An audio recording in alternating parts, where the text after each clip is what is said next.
दोस्तों, पिछले वीडियो में हमने बात की हाइपोथायराइडिज्म के बारे में।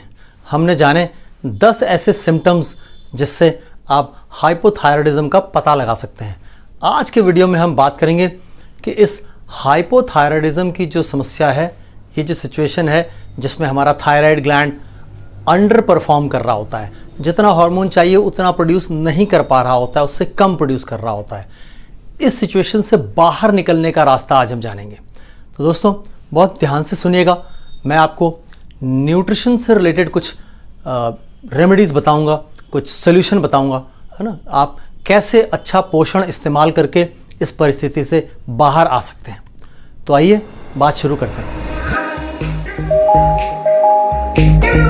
नमस्कार दोस्तों, मैं हूं न्यूट्रिशन गुरु संजीव पांडे और आपका बहुत स्वागत है हेल्थ खजाना में। आज हम हाइपोथायराइडिज्म से बाहर निकलने के रास्ते खोज रहे हैं। इसमें पोषण आपकी बहुत मदद कर सकता है। संभवतः पोषण के अलावा, न्यूट्रिशन के अलावा आपके पास रास्ता भी नहीं है, क्योंकि कोई भी ऐसी मेडिसिन नहीं है जो आपको इससे बाहर निकाल करके ले आए। दोस्तों, नोट कर सकते हैं आप एक न्यूट्रिएंट। Number 1, iodine. आपको अपने खाने में आयोडीन का ख्याल रखना पड़ेगा। ऐसी वो खाने की चीज़ें जो आयोडीन रिच हैं वो आपको उसमें शामिल करनी होंगी। थोड़ा मुश्किल काम होता है। जैसे जो पहला फूड है वो सीवीड। अगर आप किसी ऐसे एरिया में रहते हैं जहाँ समुद्र आपके नज़दीक है, ऐसी जगहों पर सीवीड बहुत आसानी से उपलब्ध होता है। वैसे अब बड़े शहरों में, दूर दराज इलाकों में भी उपलब्ध हो जाता है मार्केट में, अगर आप खोजेंगे तो। दूसरा, आपको ध्यान रखना है कि आप आयोडाइज सॉल्ट ही इस्तेमाल करें अपने खाने में, जिससे रेगुलरली आपको आयोडीन मिलता रहे। तीसरा, अगर आप फ़िश खाते हैं, मछली का सेवन करते हैं, तो मछलियों का सेवन जारी रखें।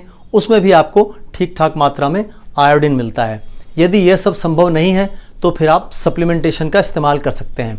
इस वीडियो के एंड में मैं आपसे बात करूंगा कि क्या सप्लीमेंट्स हैं जो इन चीज़ों के लिए आपको हेल्प कर सकते हैं। Number 2, selenium. आपको सेलेनियम रिच फूड चाहिए होगा। सेलेनियम रिच फूड खोजेंगे तो फिर आपके पास ऑप्शंस बहुत कम होते हैं। जैसे ब्राज़ील नट्स हैं, फ़िश में भी आपको सेलेनियम मिल जाता है कुछ में।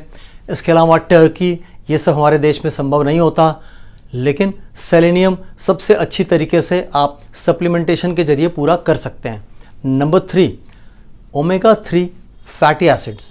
इसके बारे में ऑलरेडी बहुत सारी बातचीत हो चुकी है। हमारे चैनल पर भी करीब 3-4 ऐसे वीडियोस हैं जो ओमेगा 3 फैटी एसिड्स के बारे में बात करते हैं। इनकी भरपाई आप फैटी फिशेस से कर सकते हैं। कुछ ऐसी फ़िश होती हैं जिन्हें हम फैटी फ़िश कहते हैं, जिनके अंदर ओमेगा 3 फैटी एसिड पर्याप्त मात्रा में हमें मिलता है। इसके अलावा आप इसके लिए फ्लैक्स सीड का इस्तेमाल कर सकते हैं, चिया सीड्स का इस्तेमाल कर सकते हैं। और सबसे अच्छा तरीका सप्लीमेंटेशन का होता है, क्योंकि जितनी मात्रा में चाहिए होता है उतना हम खाने से ले नहीं पाते। Number 4, vitamin D. आपको ऐसी चीज़ों का ध्यान रखना होगा जो आपकी विटामिन डी की भरपाई कर सकें।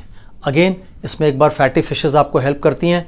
इसके अलावा एग योक, अंडे की जो जर्दी होती है, पीला हिस्सा।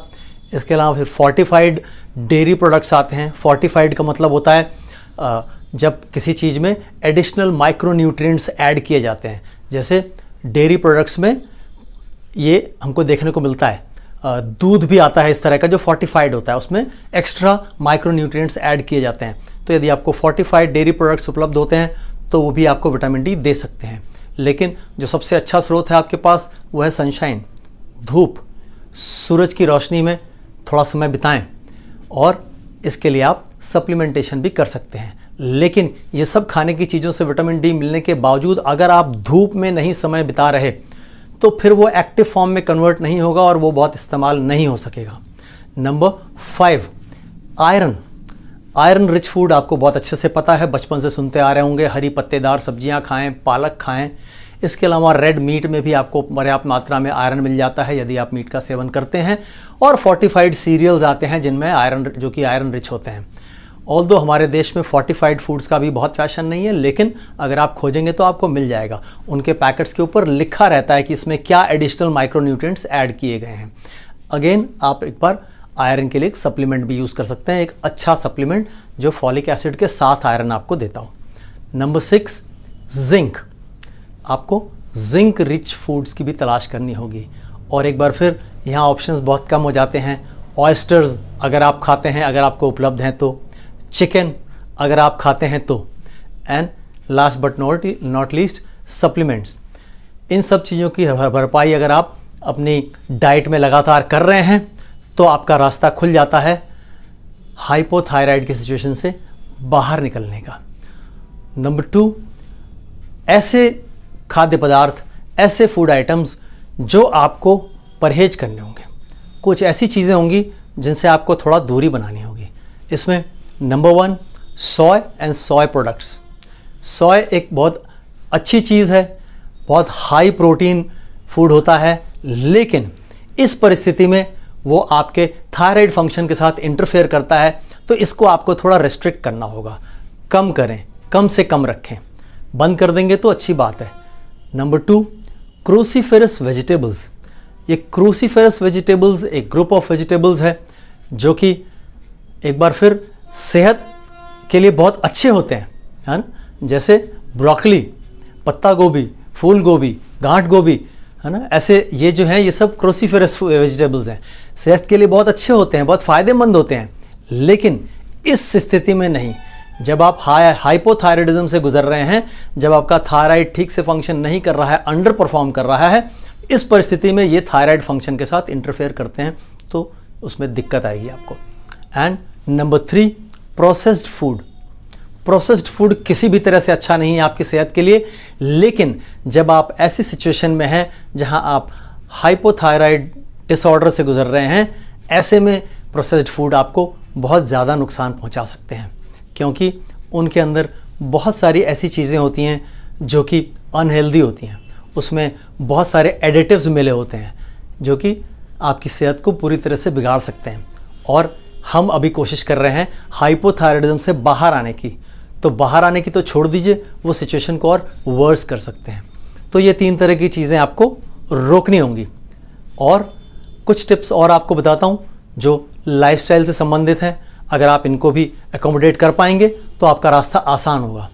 नंबर 1, हेल्थ केयर प्रोफेशनल से संपर्क करें और उनकी गाइडेंस में ही आप अपना जो अपनी जो इलाज है, जो आपका ट्रीटमेंट है, प्रोसीजर है, इसको करें। अगर ऐसा करेंगे तो बहुत आसान और सटीक इलाज हो सकेगा। Number 2, balance diet.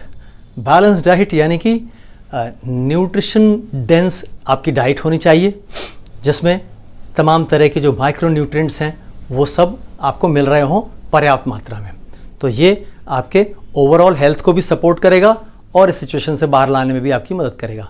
And number 3, stay hydrated. पर्याप्त से अधिक पानी पिएं। पर्याप्त से अधिक पानी पिएंगे तो ये आपके थायराइड फंक्शन को सपोर्ट करेगा और आपकी हाइपोथायराइडिज्म से बाहर आने में बहुत मदद करेगा। तो ये 3 चीज़ें थी जो आपको अपनी लाइफस्टाइल में करेक्ट कर लेनी है। और अब बात करते हैं सप्लीमेंट्स की। जितने मैंने आपसे बात की न्यूट्रिएंट्स की, इन सब की भरपाई करने के लिए मैं आपको कुछ सप्लीमेंट्स रिकमेंड कर रहा हूँ।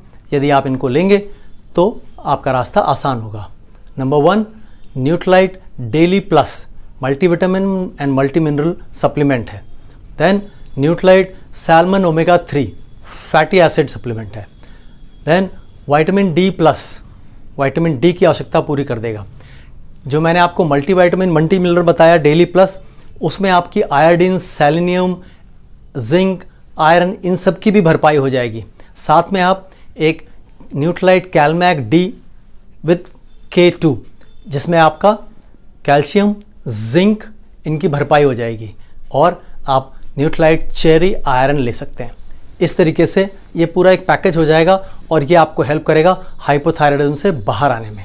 अपने थायराइड ग्लैंड को हेल्दी रखें, स्वस्थ रहें और मस्त रहें। जय हिंद। तो अगर जानकारी अच्छी लगी हो तो चैनल को सब्सक्राइब जरूर करें, वीडियो को लाइक करें और अपनी राय कमेंट्स में अवश्य दें।